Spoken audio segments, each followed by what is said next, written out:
ప్రత్యేక హోదా కోసం చంద్రబాబు పవన్ కళ్యాణ్ కలిసి ఆమరణ దీక్ష చేయాలని కాపు సంఘం నేత ముద్రగడ పద్మనాభన్ సూచించారు. హైదరాబాద్లో మాజీ కేంద్ర మంత్రి దాసరి నారాయణరావుతో ముద్రగడ సమావేశమయ్యారు. రాష్ట్రానికి న్యాయం జరుగుతోందంటే తాను ఆ దీక్షలో భాగస్వామినవుతానన్నారు.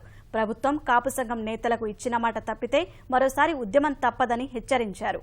వచ్చే నెల 11న రాజమహేంద్రవరంలో 13 జిల్లాల కాపు నేతలతో సమావేశమై భవిష్యత్ కార్యాచరణపై చర్చించనున్నట్లు ముద్రగడ వెల్లడించారు.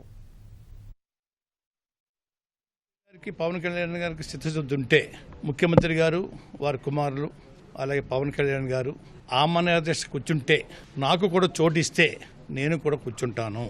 ఆ చిత్తశుద్ధి గుర్తించి మోడీ గారికి దిగి రావడం జరుగుతుంది.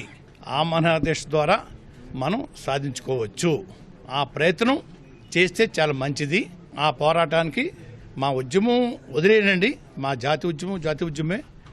ఆ రాష్ట్ర ప్రయోజనం కోసం ముఖ్యమంత్రి గారు వారి కుమారులు పవన్ కళ్యాణ్ గారు నిహాదశ చేయడానికి సిద్ధపడితే నేను కూడా చేయడానికి సిద్ధంగా ఉన్నాను.